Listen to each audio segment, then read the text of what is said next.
10 years ago, in the small East African country of Rwanda, 800,000 people were slaughtered by their own government. This was ordinary men, women, and children, and the only reason that they were killed was because they were Tutsi. Virtually the entire world turned away and did almost nothing to stop the genocide. In retrospect, it all looks very clear, but at the time, what was happening in Rwanda, the situation was unclear. They cannot tell me that they didn't know. Everybody knew what was happening. Tonight on Frontline, the full story of perhaps the darkest and most brutal tragedy of our time. It is a story told by the victims and by the killers, by those who turned away and by those who stayed and tried desperately to save as many people as they could. By the time the genocide was over, I was so angry at America. America the beautiful, America the brave. They are all still haunted by what happened. I was the commander, and hundreds of thousands of people died.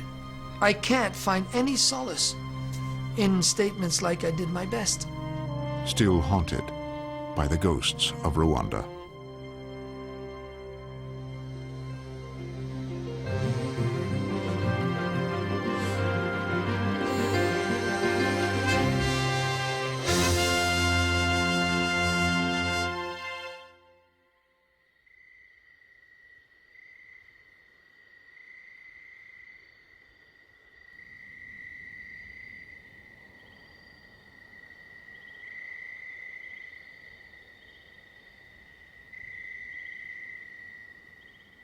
Rwanda will never, ever leave me. It's in the pores of my body. My soul is in those hills. My spirit is with the spirits of all those people who were slaughtered and killed that I know of. And lots of those eyes still haunt me. Angry eyes or innocent eyes. No laughing eyes. But the worst eyes that haunt me are the eyes of those people who are totally bewildered. They're looking at me with my blue beret, and they're saying, what in the hell happened? How come I'm dying here? Those eyes dominate, and they're absolutely right. How come I failed? How come my mission failed? How come, as the commander, I did not convince, I lost soldiers, and 800,000 people died?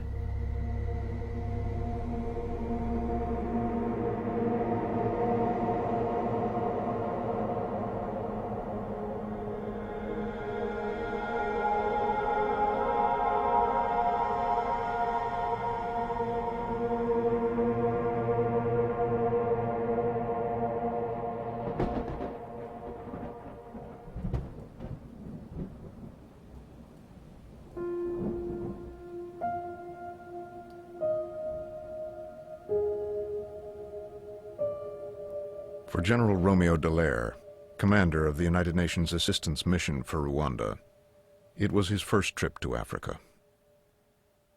You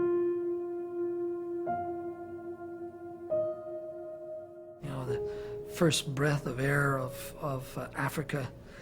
Oh, what a phenomenal experience. It felt like you were in another continent. It was different.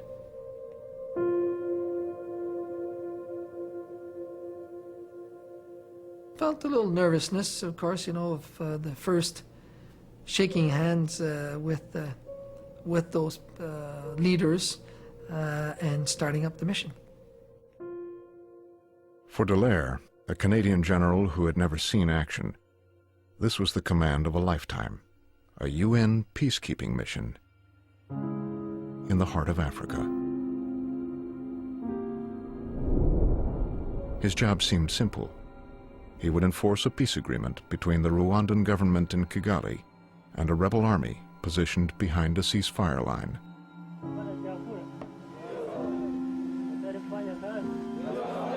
The rebels were mostly Tutsis, an ethnic minority that had been persecuted for decades. Some of us had been refugees since 1959.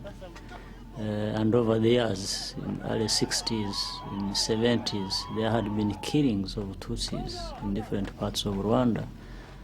So we mainly focused on the very fact that there was need for change in the country, and that these stateless people, ourselves, were everywhere in the neighboring countries and beyond, needed to come back home.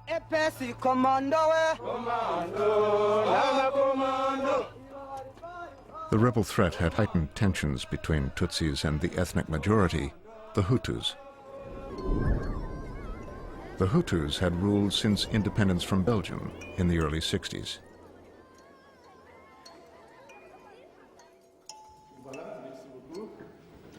Under the UN-backed peace accord, the Hutus would be forced to share power with the Tutsi rebels.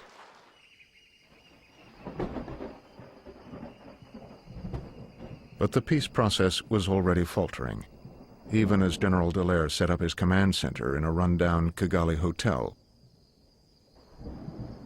With only 2,500 lightly armed troops, he was ill-prepared to enforce a fragile peace in a country he did not understand.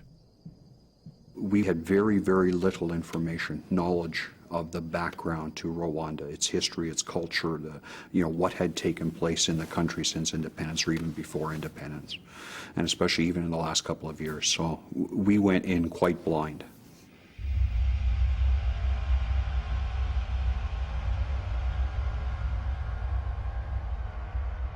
From the moment he arrived, someone was testing Dallaire's ability to keep the peace. There were mysterious riots and assassinations. And also, we were already getting all these stories about a third force, of squadrons of killers, and we couldn't confirm anything. We were just getting all that, as rumors, innuendos, and we couldn't cross-check the damn stuff because I was not allowed to have an intelligence capability. So all that sort of came as a dark cloud. Ultimately, I felt we could do it. But that is a bravado, I think, also from my part. Nothing was going to stop me. Bit of innocence in there, eh?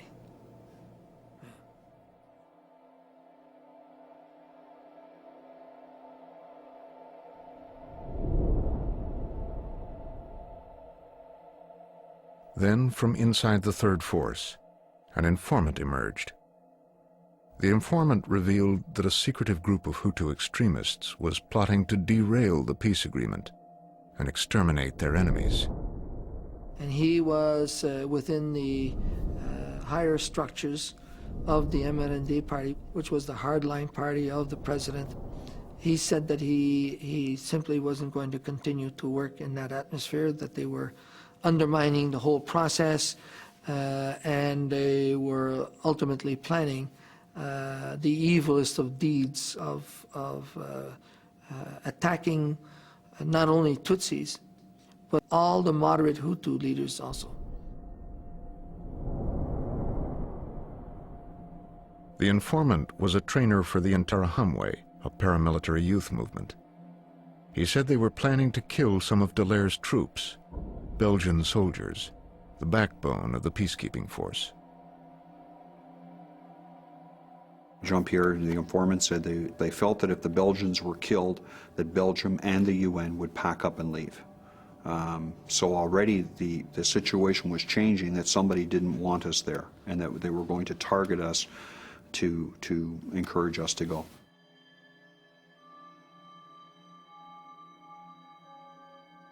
In an urgent cable to the UN leadership, Dallaire repeated the informant's warnings that there was a plan to exterminate all Tutsis in Kigali, that Belgian peacekeepers would also be killed, in the belief that Belgium would then withdraw all its troops.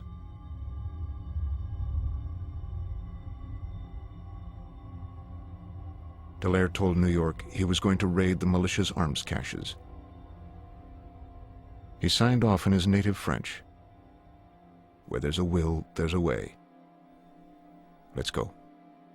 I sent that, and then I went to bed, probably slept one of the best nights I had, because I felt that finally we were going to take a certain level of control that would permit us to do so much more. The cable arrived in New York at the UN's peacekeeping department, then run by Kofi Annan.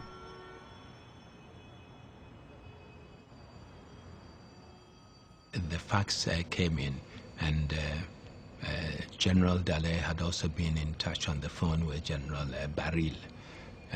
And in fact, he has sent other messages where he sometimes is questioned that somebody came and gave me this information.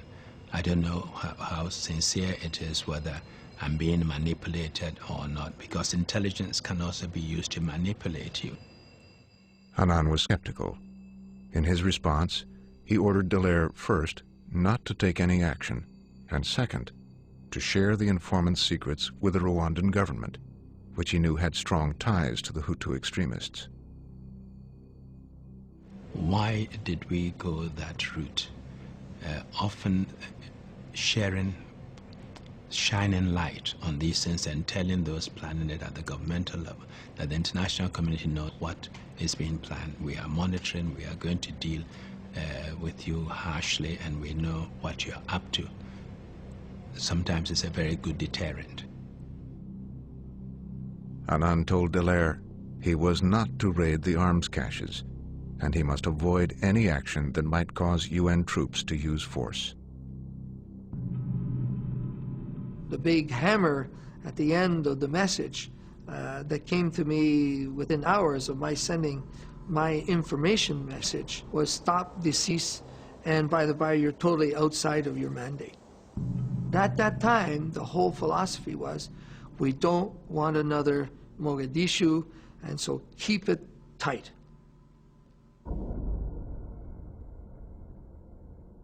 Mogadishu. 3 months earlier, when the Black Hawks were shot down in Somalia, and 18 American soldiers died on a UN mission, it changed everything about Washington's commitment to peacekeeping, especially in Africa.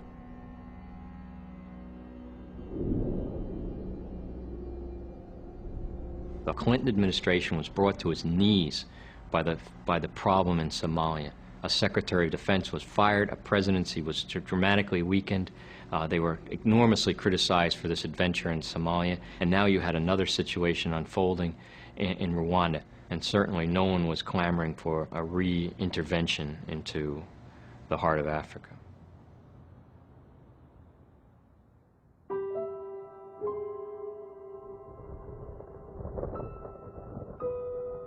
Despite the growing sense of danger, Kigali was teeming with thousands of Western expatriates. Diplomats, aid workers, and their families. The official line from the UN and all their embassies was that Rwanda was still safe. It was strange because on the one hand, here's little groups of 8 UN soldiers fully decked out, you know, with all of their gear and their machine guns and everything, patrolling the city of 8, you know, and we used to joke, you can't spit without hitting a UN car. And so you got all this white vehicles, black UN all over them, and occasionally you would see some white tanks or something. There was an incredible sense of security in that. And yet we also knew things were going to blow. Hutu extremists were now confident the UN would not stand in their way. They imported thousands of machetes, prepared death lists, and began targeting their political opponents. It became simply a nightmare for the Tutsis, for all of members of the opposition parties, even if they were Hutu. And we lived through a series of political assassinations almost on a daily basis. Every day God gave us, we had 3, 4, 5 dead bodies, people that we picked up on the streets every day.